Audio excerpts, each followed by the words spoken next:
Sport! Friday at 7 p.m, your weekend sports on Talk Radio Europe with the Friday Sports Bar.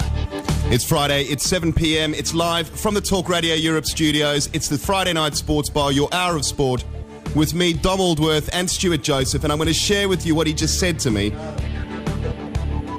Once the intro's out of the way, you're almost welcome this evening. Thanks for tuning in wherever you might be on the Costas, in Spain, on the internet, wherever you are in the world. Thanks for joining us. Coming up over the next hour, Malaga are riding high. Trouble, what trouble? No such trouble in La Rosaleda at the moment, that's for sure. First blood for Tiger Woods in the $10 million shootout at Eastlake Golf Club on the PGA Tour. Rory McIlroy, Mickelson and Matt Kuchar still in the hunt for that bonus prize. Round 14 of the Formula One Championship this weekend from Singapore under lights. And Sebastian Vettel topped the times this morning in free practice. The double world champion and last year's winner at Singapore looking good. So McLaren. All that and plenty more to come your way over the next hour on the Friday Night Sports Bar. You know where to keep it.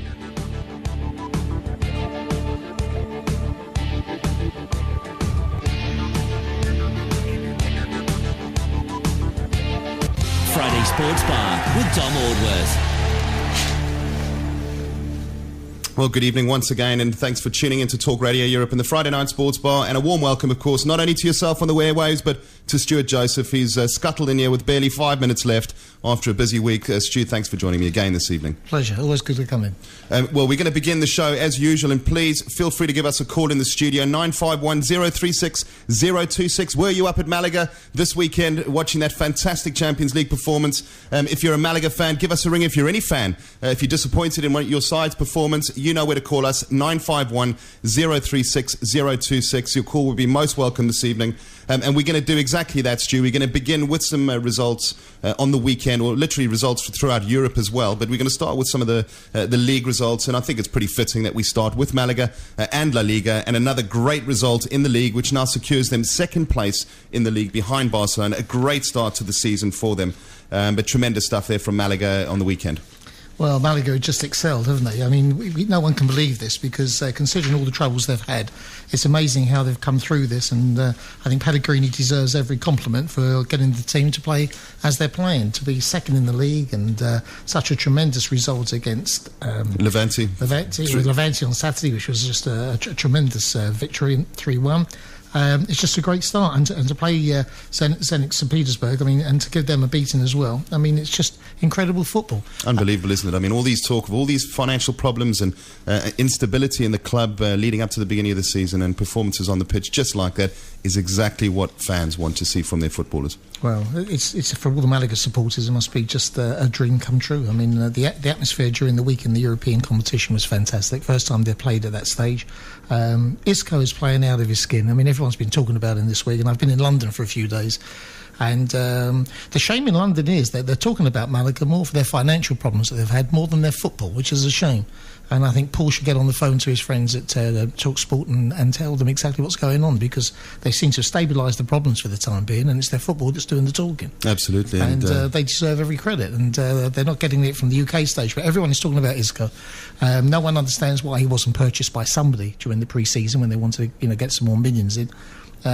But he is just playing outstanding, and the goal is one of the last goal that was scored on during the week was just tremendous. The volley that he hit in from way outside the box was just tremendous. But it's not just that; it's his skills. He's a 90-minute player. Some of these guys, they're in and out of the game. This guy plays for 90 minutes, enjoys his football. He's enjoying every minute of it.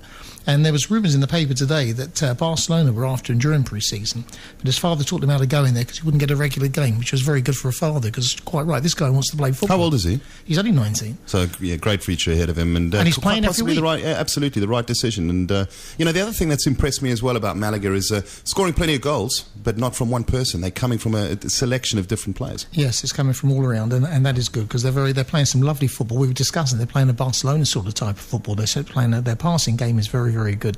The only thing that I'm worried about is they've had a marvellous start. There's a long season. The squad is very thin. And one must watch what happens during the new year, when obviously injuries creep in and They may have to add somehow a couple of players. They've done very well in the free market, getting a few free transfers, but they may have to add to the squad to keep this. Well, in a quote that you said to me, Stu, just before we came on air, worry about today and the future will look after itself. Absolutely, and that's what they're doing. One of my quotes, yeah. When it suits me, I quote that. One side that isn't doing very well in the present in La Liga is Real Madrid, the defending champions. A second loss for them. Away against Sevilla on the weekend. Yeah, that's quite amazing, isn't it? I mean, they're really struggling, and yet during the week, if you saw the game, they were absolutely superb against Manchester City. I mean, that's one of the best games I've ever seen. I don't know how they got a win out of that, because I thought Manchester City deserved a lot more than what they got. But it was a marvellous game of football. But in the league, as Mourinho said, they're just not playing 100%. They're just not getting they're not playing through 90 minutes, and obviously the result speaks for themselves. Long way behind Barcelona already. The season hasn't even started. Not so many problems at the moment for Barcelona. It continues to be the Lionel Messi show. I think he's now moved into double figures in the amount of goals scored thus far this season. If he wants to beat what he did last year, which I think was 73 goals in all competitions, he certainly started pretty well. 4-1 victory away against Getafe. Lionel Messi brace yet again. Yeah, scoring goals. Another 2 during the week in Europe as well. I mean, the guy is just a goal-scoring machine. I mean, there's nothing more you can say about Messi. I think it's already been said, but absolutely, just fantastic. I'm just going back to Malaga, if I may. They've got a very hard game against Atletico Bilbao away this weekend. If they can get something out of that, another point, then it really keeps everything going nicely with 3 wins and a draw. It's been a great start so far.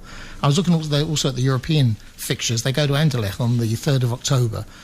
Which won't be an easy game, but the big game that everyone will want a ticket for is AC Milan on the 24th of October at home. I mean, that is going to be just an incredible to have Milan down in Malaga. I mean, that is something else, isn't it? And a Milan side that's currently not enjoying a great start to their life in Serie A. Their worst start in Serie A for 80 years. Yes, having problems, but it's early doors yet. The season's just getting underway, and we'll have to see how everything goes. Well, you were talking about Malaga. Their next opponents are against Athletic Bilbao.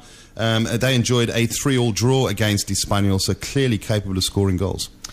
Yes. Well, listen, every game, they say every game's a hard game, and every game is a hard game. And also playing away from home, it's not the same as playing on your doorstep with the crowd, with the support that you get. But it's going to be interesting to see how they go now from strength to strength. We're going to move on to a couple of other leagues around Europe before we address the Premiership, Stu. For those of you out there that obviously aren't using the webcam and just listening to us on the airwaves, you should see the amount of information that Stuart Joseph has in front of him. This is all his weekly work. You can certainly count on him, that's 100% sure. But I think he's got more paperwork there than I used to have at school. But we like the sign of that because at least you know what you're getting are facts and proper facts. Italy, we're talking about AC Milan. A terrible start to the season for them, losing ground rapidly against Juventus, who are gunning for their 43rd consecutive game this weekend win against Chievo this weekend.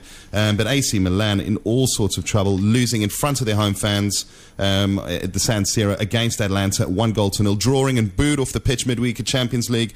AC Milan have really lost the spine of their team through retirement and selling of a lot of their top players in the transfer window, summer transfer window as well. Really struggling. But to see them in 9th place is quite incredible. You look up to the top of the league and that's where you expect to see them. But that just shows you, how it is. Nothing's for sure in football, whether it's in England, whether it's in Italy. They go to Udinese away this weekend on Sunday as well. Not an easy game. Not an easy game at all. No. You don't really want to go there when you're not playing well, but they haven't started well either, Udinese, so they may have a chance to get themselves back on stream. It'd be interesting to see. But Juventus obviously playing very well, played 3 matches, 9 points. Napoli also 3-9, and Lazio, who Spurs played yesterday, my team. Spurs were tremendous yesterday. Did you see the game at all? No, I didn't actually. No, I chose not to watch it. Spurs don't tickle my fancy these days, but I was on Twitter and watching Alan Sugar's constant little Twitter remarks about what he felt should have happened on the pitch and how bad the ref was. Oh, the ref was terrible. Well, there you go. You would say that, though, wouldn't you? No, you know me. I don't get passionate about Tottenham, but they deserve to win. We certainly will come to Spurs. In fact, very shortly when we talk about their performance in the league last weekend and their midweek performance, we're just going to cast our eye over the French league very quickly, if I may, and just Paris Saint-Germain as well. A lot of football fans, I think, do have one eye on the performance of Paris Saint-Germain from a simple point of view that they spent all of this money in the summer. Ibrahimovic is starting to produce some particularly good football, as he has done in every single club. And a very interesting statistic came out, I think, on Tuesday when they won comfortably in midweek, is that he's the only player now to have scored for 7 Champions League clubs. And I I was more concerned when I heard that statistic. I wonder how much money he's made in transfer fees if you're talking about 7 Champions League clubs. Yeah, but he gives you 100% wherever he plays. I was watching the highlights during the week. He still enjoys his game. He plays with a lot of flair, and he really, really loves his football, and it shows on the pitch. They spend a lot of money, Paris Saint-Germain. They're back on track the weekend with the 2-0 win against Toulouse. But it's interesting to see that Montpellier, who actually won the league, they're struggling ever so bad. They got beat by Reims 3-1 the weekend. They're down in 16th place. And that's strange for a team that's come on really well. You think they get at least another season out of themselves before... they may depart from the top of the stage, if you like. But Marseille have started the season really well, played 5 and got 15 points, 5 wins, which is a great start for any team. The French league's always an interesting league. It changes dramatically as we watch during the season. So keep an eye on Paris Saint-Germain. I think they've got the strength and the money to buy a few more players in January. I think they're going to win. It'd be very close to winning the league this year. Well, at this stage of the season, football comes thick and fast with your Champions League, Europa League, the Premiership on the weekend. Norwich and West Ham played out a pretty dull 0-0 draw. Arsenal 6-1 against Southampton. Southampton during one of their worst starts to the Premiership, or the top flight, for many a year. But just looking at some of those names on the score sheet for Arsenal, yet again, Podolski is on that list, and he's proving to be a rather shrewd buy by Arsene Wenger yet again. Well, Van Persie's gone, but he certainly bought a couple of strikers, and he's a proven German striker. But were Arsenal good or was Southampton bad? A bit of each perhaps. Southampton were poor, and Arsenal, when they play a poor team, really turn it on. I think Cazorla for 17 mil from Malaga has been a massive difference to Arsenal in midfield. He offers many, many more options than they had last year. And Jovino's got a scoring touch again, which he lost last year. But I'd rather judge the Gunners on Sunday. They're away to Manchester City. I'd rather look at that game before I say whether they're playing great football or not. And being a Spurs man, I can't give them too much credit, I'm afraid. Manchester City had to come from behind against a Peter Crouch goal away at Stoke to share the points, 1 goal apiece. Probably disappointed with that. Very disappointed. But with the chances they had, they should have won the game comfortably. Again, from the highlights, they seem to have so many. They were so much on top. And in the last minute, Shawcross made the most incredible clearance right off the line. Just as the ref was going to blow the whistle, I don't know how he got back to pick that one up. Tevez, to me, was the man of the match, and he's getting back to his best form.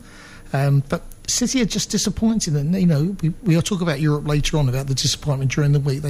They just don't seem to be a family. I think that's the best way I can describe it. You haven't got that unity that you see in some other teams, I feel. And I think there's a little bit of trouble there with the manager and a couple of players as well, and I don't think everything's harmonious there. Fulham, great result there, 3-1 against West Ham. During the transfer window, the dying moments of the transfer window, a player that you spoke not quite fondly about, but somebody that you admired, who thought was a great striker, Berbatov, helped himself to 2 goals for Fulham. Great start for him. For £4 million, he must be the buy of the season, I think. I wish he'd come back to Spurs. I would have had him in our team as well. Odemwingie got sent off at West Brom. Once that happened, there was no way West Brom would get back into the game as far as I was concerned, because Fulham at Craven Cottage are pretty strong. They play 2 games at home now and scored 8 goals. So, if they can get a little bit more, when they go away from home, if they can get a few points and everything, they could easily finish in the top 8. But no problem at all. Maybe in challenge for a Europa place. Very much against the run of form. Aston Villa coming out on top against Swansea. Pretty spectacular start. Early doors, of course, in the Premiership, but a great start to the season for them. But a very disappointing loss 2-0 to Aston Villa on the weekend. Yeah, Swansea aren't the team away from home that they are at home. They seem quite a strong outfit, and Villa looked a different team to what they've seen them during the season. It was their first. They'd only taken 1 point for the first 3 matches, so they needed that very, very badly. Bent's come back from injury, and that makes a lot of difference up front. Ireland was very good in midfield for Villa. I think Swansea overall were disappointing, but a good win for Villa. No handshakes at Loftus Road between Anton Ferdinand and John Terry. Chelsea will be scratching their head slightly as to how they couldn't have got 3 points there. That certainly was one of those away fixtures where they felt they should have got 3 points. Well, they so dominated the game, Chelsea. I felt from what I saw, if they played for another couple of hours, they wouldn't have scored. It's just one of those days, nothing you can do about it.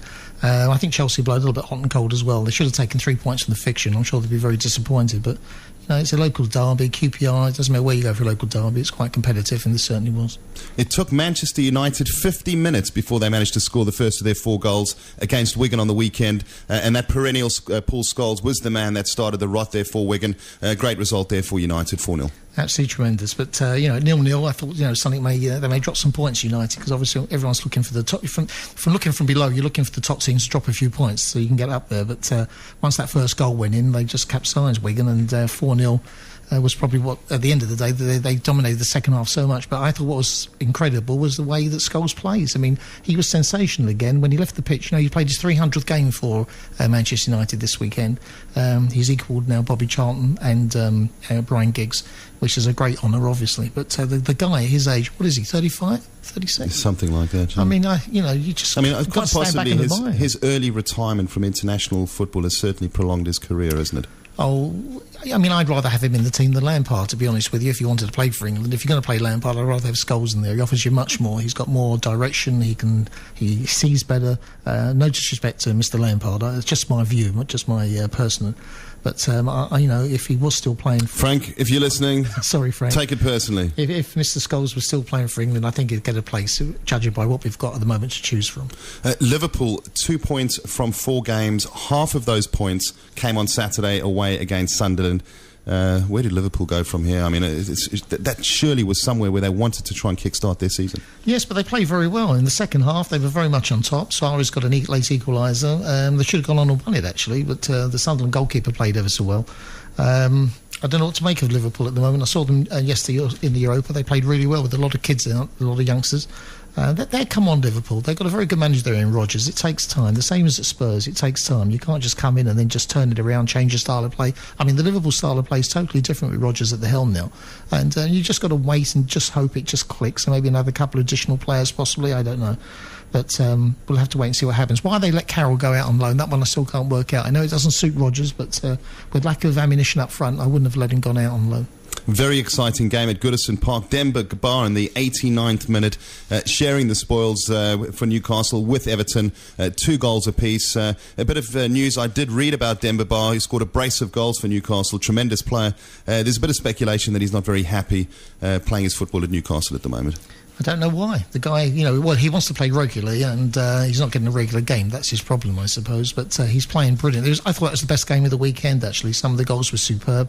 Everton deserved to be in the lead. 3 minutes to go and they couldn't hang on, which was just a terrible shame. But I don't know if you saw the goal. I mean, it was just an amazing movement and just tremendous. Fellaini, I think, is the guy who makes Everton fire at the moment. He's playing ever so well. And also, they had a couple of goals disallowed. Fellaini had a goal disallowed for offside on the hour. And Angichibi had a close range header that's ruled out despite clearly crossing the line. Going back to this line camera or whatever, I mean, they've got to have this. It's ridiculous to have 2 goals taken away from you, as Spurs had last night. It's just just absolute madness. You've got to have. It's got to be. I mean, David Moyes must have gone home absolutely sick. I mean, he should have had an extra 2 points, and it was a fabulous game. And I take my head off to Newcastle to come back. And I think that's all the Premiership fixtures from the weekend, or have we missed out on any? Oh, yes, of course we have. Reading against Tottenham Hotspur. Jermaine Defoe brace giving Spurs their first win of the season? Well, what can we say? I mean, it was a great performance, but I don't... it's hard for me to really be on the radio and not be passionate. I thought Spurs played ever so well. They're improving with every game, and... I thought Defoe at the moment is just on fire. It was a good performance. Yes, we played Reading, and Reading weren't very good on the day. I accept that.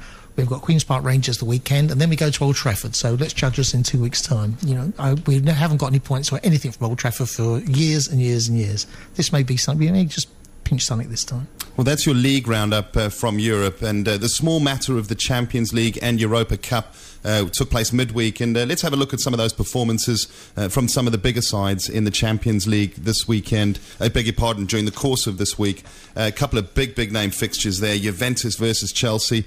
Cracking game there. Chelsea going 2-0 up. Oscar, the new signing, helping himself to a brace. Only for Juventus to come back yet again like they did in Serie A on the weekend against Genoa to share the points there, 2 goals apiece, but a top-class game of football. Fabulous. Really, really good. Chelsea in the first half, or the first 20, 35 minutes, it looked absolutely super. Oscar's second goal in the 33rd minute was absolutely superb. He just turned on a sixpence, and that shot was absolutely superb out of the goalkeeper's reach. I thought that was excellent. But again, I'm talking about hot and cold before in the league. I think Chelsea are like that. Mind you, Juventus are a good team. They played a decent team there, Chelsea.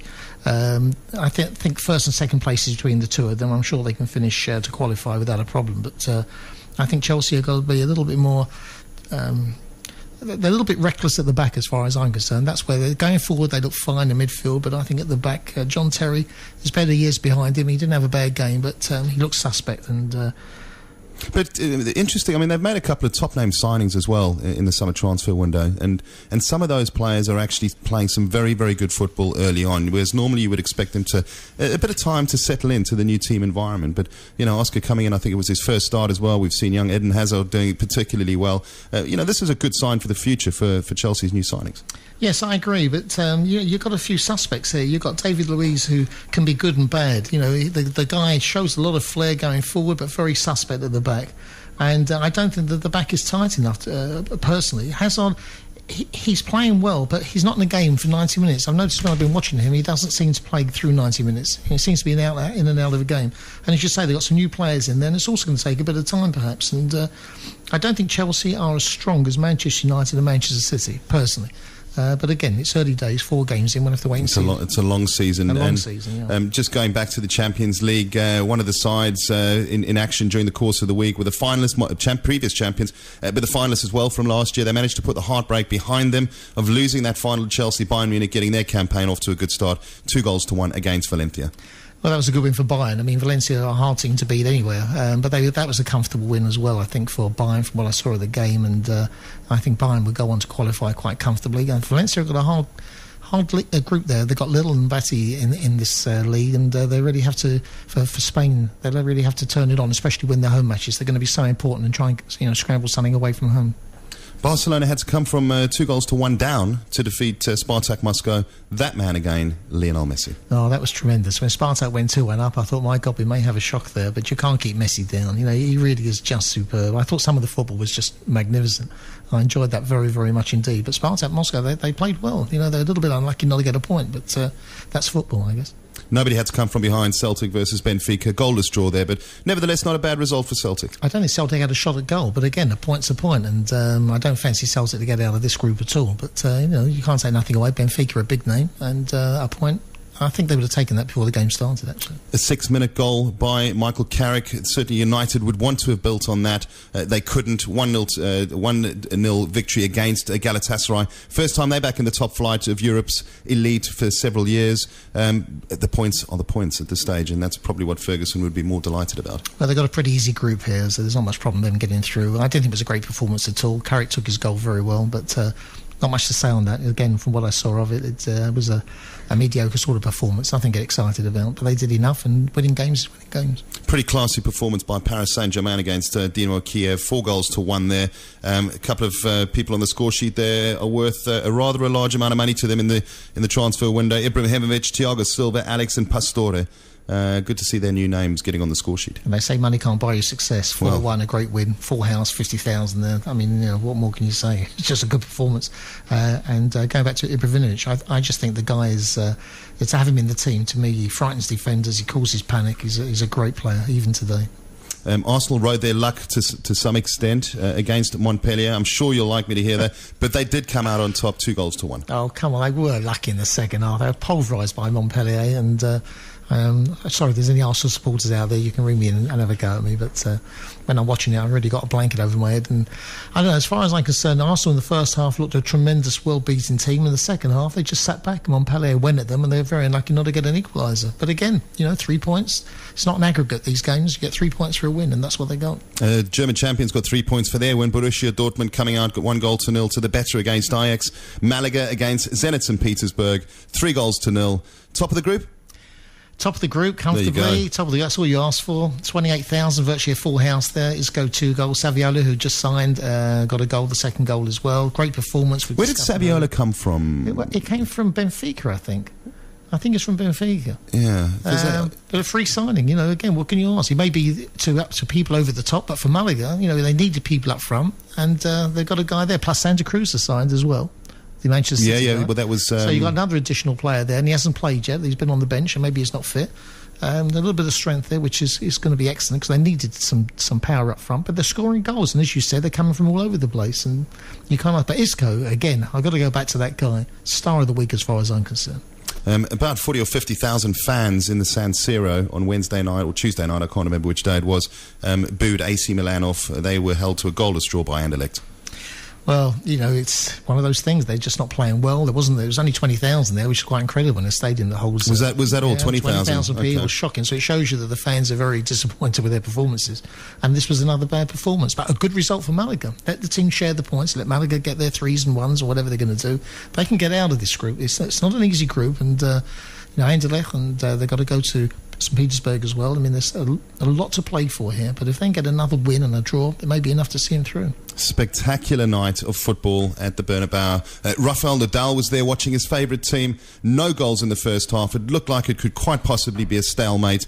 And then, out of the blue, 5 goals in an incredible finish to an incredible match. Well, there was 5 goals in the last, 14 minutes, 15 minutes. Just incredible. I was on the edge of my seat watching that. I thought it was just brilliant. I thought City played ever so well. I thought Hart had a marvellous game, bar a couple of late errors. Real Madrid, you can't take nothing away from them either. It was just a fabulous game between two very, very good teams. Manchester City showed they can stand, they can play with anyone in the world today. They've got a very good squad, they've got great players. And Real Madrid, what can I say? I think they played for the manager, they played, from their heart, they gave 100%. Ronaldo had a really, really good game. I thought Marcelo, for me, was the man for Real Madrid. The guy just ran and ran and ran. I just thought it was one of the best games I've seen in the season. We must press on here, Stu. We've gone through the Champions League results, but Europa Cup took place on Wednesday night and Thursday night. And we'll just focus mainly on English and Spanish representation, if we may, in that. We'll quickly mention Inter Milan. That's a very big name that's in the draw there. They draw 2-2 draw, beg your pardon, with Ruzin Kazan. Athletic Bilbao, 1 goal apiece against Shmona. Yes, Israeli team. That was incredible. I thought Bilbao would easily get 3 points there, but there you go. You don't know in any of these games. That was a disappointing result. Points in the bag for Levante, 1-0 against Helsingborg. Well, same thing. I haven't seen the game or the highlights, but the result's a result. 3 points, good start. Newcastle were held to a goalless draw against Maritimo from Portugal. I saw some of that. Newcastle played really well. Also, they had a second 11 on, but they could have won that. They hit the post a couple of times, and they'll be happy coming back to Newcastle with a point. Liverpool finally with a second string team, young John Joe Shelby getting himself a brace of goals, defeating the most ridiculous name I've ever heard for a club football team, the Young Boys, whether from Switzerland somewhere. I mean, whoever named that club deserves to be shot. You're a famous team, Young Boys. It's a ridiculous name. It's as a sport. You don't call your sporting team Young Boys. It's ridiculous. 5 goals to 3, they came on top. A bit of a risk for Brendan Rodgers because he knew the fixture that he had in place in the Premier League in the weekend. But nevertheless, a good experience for the youngsters there. Well, goal scorers, Wisdom, coach Shelby, never even heard of them. So, he's put out a second 11 again, or quite a few subs in the team, and they've come away with a win, another 3 points. Shelby's a young Liverpool lad, yes, actually. Came from the youth. Great talent. Yes, no, I saw that today. And the guy, his last goal, the 5th goal, was absolutely superb. Took the ball on himself, he ran forward, but took a couple of men out and hit a terrific shot for the 5th goal. No, a great performance. I mean, Rodgers will be very, very pleased with that, and I'm sure Liverpool fans will be delighted. No problems for Napoli against AIK. Hat-trick of goals there for Vargas. PSV, we've got a caller on the line, so we're just going to try and bring you in here. If you give me one moment. Good evening and welcome to the Friday Night Sports Bar. Well, I couldn't pick on him beforehand. This is Steve from Malaga, but I finally got a chance to have a go at Mr. Joseph. Hi, Steve. How are you? All right, mate. I saw the goals for Liverpool against the young, old, silly boys. Yep. I don't know you can say it was really a good performance, given the fact that we had 2 own goals and conceded poorly as well. At this moment in time, this year's UEFA Cup may be a bit of a also-ran. So I'm not sure who we're playing, but obviously, I suppose the thoughts for us were for Sunday. At this moment in time, I'm still a bit of a cynic. I have to congratulate the host of the show because he called it right with Lendl. But I'm not sure about us yet this year, and I think it's a bit of a long way to go. And as for you calling us a good team, from a Tottenham supporter, I object. I thought you thanked me very much. It's bad that you're saying that your own team's all right, but don't please don't try to imply that our team's any good. No, but Steve, come on. Steve, they've gone away from home. The results haven't been good. They've got a win. They've put out a lot of young kids. I mean, from what I saw, it wasn't a bad performance. They were 3-2 down at one stage. To come back from 3-2 to 5-3. 2-1 down at one stage. Yeah, and 3-2 as well. So to come back from 3-2 down to win 5-3, that's not bad away from home. Yeah, but they was poor, though. They was a poor team. I never said it was a brilliant performance. And bearing in mind, if you look at the results that we've had in the league, it's the worst for years and years and years and years. you have to compare the English league against Switzerland, who only had probably 2 teams. So what does it mean? Well, the more important, what do you think about the 1-1 draw at Sunderland? Do you think that second half performance wasn't bad? Hello? We've lost Steve there. But listen, guys, I'm sorry. We have to go to a commercial break anyway, Steve. Unfortunately, we've lost you there. Just very quickly, did you want to mention anything about Spurs midweek as well? A goalless draw there last night, I think it was, against Lazio. We played a top Italian team, let's say, at the top of the Italian league, and I thought we played ever so well. I like what's happening. The team's playing better every game, and I'm quite excited about the season. Okay, fantastic. Stay with us. We need to go to a commercial break, and we'll see you the other side of these messages. Europe.com. Friday Sports Bar with Dom Aldworth. Well, good evening and welcome back to the show. Many apologies there to Steve. Unfortunately, we lost you there. We lost your signal. We're just going to spend the next few minutes just giving you a rundown of some of the international sport, Formula 1, cricket, rugby, and we're going to begin with MotoGP. I know there's plenty of MotoGP fans out there, and it was Jorge Lorenzo who won in San Marino last week. The Spanish rider won the San Marino Grand Prix to extend his lead in the World Championship standings. The race was in Misano. The 25-year-old 2010 world champion won for the second successive year at Misano. He came home clear of 9 times world champion Valentino Rossi on a Ducati. Rossi getting onto the podium there for, I think, the first time since he's been on a Ducati, maybe the second, and a fitting farewell to his Italian fans, because that's the last time Rossi will be seen on a Ducati bike in Italy. Speculation he'll be riding for Honda next season in the absence of, or retirement, should I say, of Casey Stoner. Lorenzo began the day 13 points clear of his compatriot Dani Pedrosa, but the Honda rider unfortunately was not able to complete the race, which now makes the gap between the two 38 points. Almost a championship winning there for Jorge Lorenzo, the 2010 champ. He's sitting on 270 points. Dani Pedrosa on 232, and Casey Stoner, unfortunately, on 186. We've had the pleasure of Casey's company on the Friday Night Sports Bar before, but Casey's still recovering from an injury he sustained 3 or 4 races ago. From 2 wheels to 4 wheels, and the Formula 1 World Championship returns this weekend. It's round 14, and it's the spectacular setting of the under lights, of course, at Singapore for round 14 of the Formula 1 World Championship. And Fernando Alonso, Sebastian Vettel and co. will certainly be hoping to stop the resurgent form of McLaren. Steve, I know you're on the line there. If I can ask you kindly, if you're listening in, to give us a ring back in the football segment at the end of the show, just so I can rattle through this, I'd be very grateful if that's possible. Lewis Hamilton, he's got wins in Hungary and Italy in recent weeks under his belt. He's right back in that title race, no doubt about it. He's only 37 points behind the championship leader, Fernando Alonso, at the moment. Speculation is still rife through the pits as to where the 27-year-old's future lies next season, but he's put a media blackout on the obviously on any questions being thrown his direction with regards to his future this weekend, and absolutely rightly so. This is race weekend, and winning at the Marina Bay Circuit is what he is capable of doing. He did it in 2008. This is a very important race, certainly for Lewis Hamilton and his championship credentials this season. There's no doubt about that. And we'll have a quick look at the championship standings coming into this race. Fernando Alonso on 179, Lewis Hamilton on 142, Kimi Raikkonen enjoying a great comeback season on 141, Sebastian Vettel on 140, Mark Webber on 132, Jenson Button languishing there on 101, but certainly those top 5 have every chance of lifting the championship this season. A couple of results today from free practice, a bit of thunderstorms and showers which hit the Marina Bay Circuit in the early part of the day, but Sebastian Vettel was quickest in free practice. Jenson Button, Fernando Alonso, Mark Webber, Lewis Hamilton, Paul di Resta, Nico Hülkenberg, Nico Rosberg, Felipe Massa, Romain Grosjean in 10th there, Michael Schumacher in 11th, Kimi Raikkonen in 12th. It's only free back practice, data gathering. When they had the soft compound tyres on, I can tell you right now, McLaren were the quickest cars out there. So look forward to a very successful race weekend again from McLaren, and a 4th consecutive race win if they can achieve that on Sunday. Golf fans on the PGA Tour, it's the last of the FedEx Cup matches. There's a $10 million bonus up for the grabs. Rory McIlroy is going for his 3rd consecutive PGA Tour win. He's in pole position at the moment in the FedEx Cup standings. And I can tell you right now, there's other people that can win it as well. And it's first blood to Tiger Woods in yesterday's opening round. He is joint leader with Justin Rose on 4 under par. Rory McIlroy shooting a 1 under 69 there. Matt Kuchar is also in the hunt there. But certainly it looks like Tiger Woods has made good ground. Still 3 rounds to go. Tiger Woods has already won the $10 million bonus, I think, on 3 occasions previously. So it's going to be a shootout weekend this weekend between McIlroy, Woods, Matt Kuchar, and Phil Mickelson as well is in with a shout in that $10 million bonus. And that is the last of the FedEx Cup standings before the Ryder Cup begins next week. So all the top players are there with 1 hour on next week, but I think $10 million is enough to keep both their eyes this weekend, certainly on East Lake Golf Club, and achieving victory there.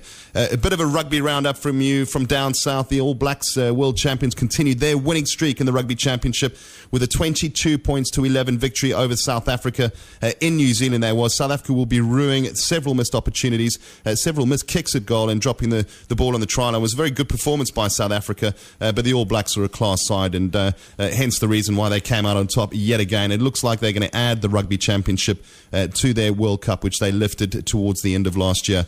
And so close for the Pumas. A very gallant performance, I do apologise, by Argentina at Las Pumas, who really have performed particularly well in the Rugby Championship against South Africa, Australia, New Zealand. The first time they've been inducted into this competition. They led for most of the match in Australia, unfortunately only to go down 23 points to 19 with 15 minutes left on the clock. But it's top-class performance there from the Pumas, and there's no doubt that the longer they stay in this competition, the better they are going to become. Just a couple of results to give you as well. Harlequins remained unbeaten. Former New Zealand fly-half Nick Evans provided the spark for their victory, 37 points to 14 over Sale. A polished performance there by Nick Evans against his opposite number. Danny Cipriani is yet to find his feet back in the Premiership. Leicester Tigers and Saracens lost ground on the table. 2 Harlequins playing out a 9-all draw. Gloucester managed to squeeze a victory there. 43 points to 14 against... sorry, I beg your pardon. That was London Wasps they managed to defeat. But a great win for London Welsh, newly inducted into the Aviva Premiership. A 43 points to 14 victory against London Irish, unfortunately struggling there in the first part of the season. Before we go to a commercial break, we've got a couple more stories here to give you. The Cricket World Cup 2020, of course, has begun. Some big names in their very open tournament being played in Sri Lanka. The winner, without question, will come from the likes of Sri Lanka, Pakistan and India, which is natural on the subcontinent. The West Indies are a very professional 20-over outfit. South Africa, we all know that they can produce the goods. Australia, England are the defending champions. And I can tell you right now, England got off to a fantastic start today, albeit against one of the minnow nations, Afghanistan, who really, to be in the tournament themselves is quite an achievement. Most of the Afghan players actually learned the game in refugee camps, and it was a tremendous performance by Luke Wright scoring 99 runs to set up England's 196 for 5. Afghanistan were looking at probably one of the lowest totals before they were saved by their tail end, all skittled out for 80 runs. So top-class performance there by England to get them their campaign in the 2020 and defending their title as well off to the best possible start. A bit of boxing news for you as well, and this is a big one. There's no championship belt up for grabs on this, but Manny Pacquiao will fight Juan Manuel Marquez for the 4th time on December the 8th. I don't know if you guys remember the last fight with Marquez. It went 12 rounds. Pacquiao got the decision, but Marquez was certainly hard done by that. There's no question about it. It's going to be a very interesting fight. Why Pacquiao didn't go for a belt, I'm not too sure about that, but good fight to look forward to in December itself. Looking at the clock, this hour always goes so quickly. We need to go to our last commercial break, and when we come back, Steve, if you are listening to us on the airwaves there, please give us a ring back during the football section again. Sports on Talk Radio Europe with the Friday Sports Bar. Good evening and welcome back to the show. And Steve, if you are out there listening, I know you've been trying to reach us during the last segment. Please give us a ring back. The lines are free now. We're back to talking football, which I know is something you wanted to continue discussing with us. And we're going to begin with just some of the European fixtures taking place in Serie A, La Liga. And we've got him back on the line there. He's been waiting patiently, and we'll bring him in. Steve, many thanks for being that patient for us, and welcome back to the show. Thank you very much. The only thing I was going to say was I didn't really want to go on too much about Liverpool at the moment because it's just a lot of work. The only thing I wanted to know what the panel had to say was about Mr. Hamilton. is he doing a Rooney? I like their opinion on that, because at the moment he's trying to get more money, and I'm just wondering if he's too far behind to still win it this year, or is it all about the money? And secondly, for the panels to discuss quickly, is there's talks about Malaga, especially in mind that I understand the same owner of the Malaga team is going to be building the Port of Marbella, and is he really interested, especially now that he has to lay out a lot of money for the fair play policy in Europe? That's only two quickies I wanted to ask about. Well, I'll move straight into the Formula One there, Steve. And I don't know. It's speculation, isn't it? And it's still rife in the pits. Every single race, he's put a media block on any questions asked in relation to that during the course of this weekend. And as I said, rightly so, it's race weekend. My personal feeling on this is, I think he wants to see. I mean, I don't think he's too far behind to win the championship. If you look at the form of McLaren recently, they're going for their fourth consecutive win. The McLaren was looking very, very good again today around the Singapore circuit, but it does make me wonder if they can deliver a championship, or Lewis Hamilton can deliver his second championship to McLaren. Will he then decide to go? And maybe that's why he's making a delay on the decision to whether to put pen to paper. That's exactly the reason why I found it, because I don't know if it is too far away, but if he wins it this year, he could go somewhere else, and that's one of the reasons why I rang up. Absolutely, sorry, carry on. And the second thing is about the Malaga thing. Bear in mind that the Sheikh has got to lay out a lot of money now to pay all the debts that they owe before they can get money back for their challenge in Europe. Do you think that they still continue to play football with this owner, or will they get rid of him? Will they lose him? Steve, I heard that when Cazorla got sold to Arsenal for 17 mil, the money was taken by the Spanish authorities, who took out some money that they had to take back immediately, and they gave him back about 5 or 6 million, but most of the money went to the Spanish tax office. I also heard that he's very disappointed, the owners of Malaga, that when they put the plans in for this Marbella with the port and everything, they weren't passed straight away. You know what the laws are here, things take time. He was disappointed. I think he expected everyone to say, yeah, fine, go ahead. That doesn't happen here, and I think that put his back up. Yeah, it probably is, but the fact is that at the moment now, I would begin to wonder if he's got the money that he says he has. Because, I mean, really, I can understand that at his level of income, that it's not a matter of money, but the fact is, really, I mean, if he's signed to say that he's interested, he should expect these hiccups, and I would have thought he might have greased a couple of palms. But anyway, you're running out of time. The show is never long enough. I think you should have 2 hours. God bless you. Thanks very much for ringing back there, Steve. And I'll tell you what, if the Malaga players are doing anything, they're doing a bloody good job of advertising the club as a successful club on the pitch, aren't they, with the performances that they're putting in. I'm sure there's a couple more people that might be interested in buying Malaga Football Club now than they were at the beginning of the season.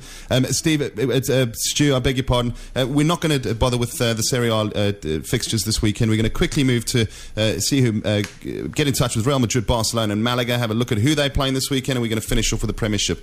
So let's just cast our eye over Barcelona. Real Madrid are desperately looking for some points in the league this weekend. They really have struggled. They're not in position that they should be. They're under a bit of pressure in the league. They need to perform this weekend. Well, they go to Vallecano this weekend, who are in 6th place, ahead of Madrid, which is quite incredible, who are down in 15th place. So, you know, you've got to think they're going to go there and take 3 points, because if they start dropping any more points now, they won't even be in the running for the championship, because, you know, with Barcelona and Madrid at the end of the season, there's like a 40-point gap, so they can't fall too far behind. And I think they've got the confidence back from the other night, and I think they'll probably be successful the weekend.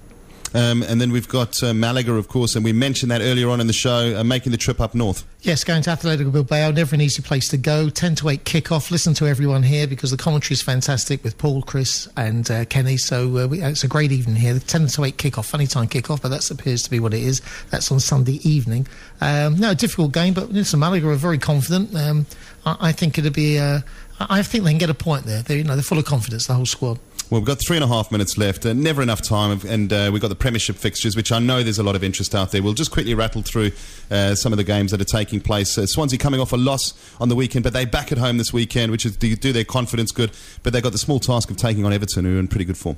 Well, they're playing Everton, but their home record's good. They've beaten West Ham at home 3-0. They've drawn with Sunderland 2-2, so they're going with confidence. But obviously Everton the other night played tremendously, so you've got 5th playing 9th here, an interesting game. It's a lunchtime kick-off tomorrow. Fulham against Wigan away from home. Martin Joel will be hoping for more of the same from Dimitar Berbatov. Chelsea are at home at Stamford Bridge against Stoke. They're going to be wanting 3 points from that fixture. Well, they will, but Stoke are a hard team to play, whether you play them at Stoke at home or away. They'll put the barriers up. You know how Pulis puts his team out. It'll be a very strong midfield. Interesting game. Chelsea need an early goal. The longer it goes on, the more desperate Chelsea get. And Villa will be going to St Mary's. Plenty of confidence after their win. Southampton in a crisis of confidence. Well, Southampton, apart from being murdered at Arsenal the other week, last weekend, they've been playing really, really well. They've just been on the wrong side of defeat, and that's the way it goes. They're in last place. Aston Villa 12th. They're obviously confident after getting their first 3 points last weekend. I think that's a good draw, that one, actually, the two teams. West Brom versus Reading and West Ham versus Sunderland make up the remainder of Saturday's games. On Sunday is a big day of football. Liverpool versus Manchester United. Liverpool really up against it. They desperately need something from this. Well, I wouldn't like to be Manchester United going there at the moment, because I think the crowd and the unfortunately, there's been these. I think the supporters are going to get behind Liverpool incredibly at the moment with the emotion that's in the area. I think United have to battle really hard to get anything out of this, and I think Liverpool could turn them over. Newcastle versus Norwich. If Demba Ba is unhappy, he better get on the score sheet to make the Newcastle fans happy. Against Norwich City, Norwich not really enjoying a great start to the season. Well, he might not even start the game, but Newcastle at home are a hard team to beat. St James's Park is a bit of a fortress at the moment. They've beaten Spurs 2-1 already, drawn with Villa 1 each. I think that's going to be a very hard game for Norwich. Having said that, when Norwich came down to White Hart Lane, they really played really well and deserved 3 points, but I think Newcastle can win this one. We've left you a little bit of time to speak about Tottenham Hotspur versus QPR. Well, listen, we've got to start winning a game. We won on Sunday. We need to keep winning games. I think the Spurs team could go a long way this year, but I say that every year. I'm always optimistic in September, a little bit pessimistic around about January. But I've got a feeling that this team is going to start turning things around. We should beat QPR. I think we will. And I think we can go on from there. As I say, next weekend's game at Old Trafford, that's the one I'm looking forward to. Well, I tell you, there's another big game on Sunday, and the Gunners make the trip to Eastlands against Manchester City. That's a tight one to call. Arsenal playing some very good football at the moment, scoring some goals. Manchester City, we saw what happened midweek, going a few goals up and losing to Real Madrid. What's your take on that? You've got about 20 seconds. Well, the same thing applies like Real Madrid. They can't afford to keep dropping points because they're going to be in terrible trouble. I think it's going to be a cracking game. Arsenal full of confidence, playing some great football at the moment. I think that's going to be one of the best games of the season. I can't wait to see it. It's going to be a cracking game. Well, it's a cracking Sunday of football. There's no question about that. A cracking Sunday and weekend of sport with a Formula One taking place, the $10 million shootout on the PGA Tour. I hope you all enjoyed as much as I will be doing. That's for no doubt about that. Thanks once again for tuning into the Friday Night Sports Bar with me and Stuart Joseph, and more importantly, Stuart, thank you for coming. Pleasure. This is Talk Radio Europe on the hour. Live international news from Sky. Brought to you by Yuska Bank Gibraltar for all your investment and banking needs. A Conservative minister is facing calls to resign over a foul-mouthed rant at a police officer. Chief Whip Andrew Mitchell lost his temper when police wouldn't let him pedal his bike out of Downing Street. He's denied using bad language but apologised for his behaviour. Chair of the Metropolitan Police Federation, John Tully, says he's got to go. I know what the officers have told me, and what was reported in The Sun this morning is absolutely what happened. So I think Mr Mitchell needs to